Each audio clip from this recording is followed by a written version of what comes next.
Hi, in this episode of Tools for Tough Times, we're going to talk about a level. Now, this is a spirit level, and when you have the bubble just right in the middle, that means you're level. And if you're off one side, the bubble goes in one direction or in the other direction. But a goal for most people is to have the spirit level be level and have that bubble right in the middle. These days, we may be working with people like I did today who get me off level. I was on level and then someone came in and behaved in a way that was difficult for me and I got off level. And my question was, how do I right myself? So one of the tools that I have learned about how to right myself when I am off level is to think about myself. I'm the only person whose behavior I can control, but also to understand what I'm dealing with. The next few videos will help us with the idea of diagnosing the situation correctly. And in the case of what I was dealing with this morning, there was an issue where a person was acting in a childlike manner, and I was expecting them to act in an adult-like manner. And when we're working with someone adult to adult and they behave as a demanding parent or as a child, that can really set us off. And so what's important is to recognize, how is the other person acting? Are they adult to adult, parent to child? I'm not their child. Or child to parent? I'm not their parent. So this is one important body of work. It's called Transactional Analysis. It was developed in the 1960s by a guy named Berne. I'll put some links in the comment section so you can learn more about it. But once you diagnose the situation, then you have a choice about what you want to do. How do I want to respond as an adult in the situation? Because that's what I can control. Well, sometimes situations are incredibly stressful, and deciding how to be an adult is very difficult. So one of the people that I learned from quite a bit was a poet named Seamus Heaney. I have his book right here, which happens to be called The Spirit Level. Seamus Heaney, who won the Nobel Prize for Literature. One thing that Seamus Heaney did was to say, there are some really tough things in this world, and you're not going to explain them away. They are very bad.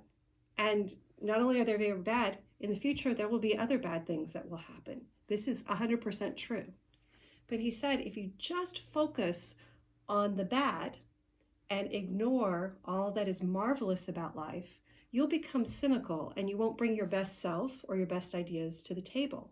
In fact, Seamus Heaney said that he was not a good poet until he made space in his own heart for what he called the marvelous as well as the murderous. Now, recently, I've been able to talk with a woman who did just that in the face of horrible tragedy. Scarlett Lewis's child, Jesse, was at Sandy Hook Elementary School on the fateful day of December 14.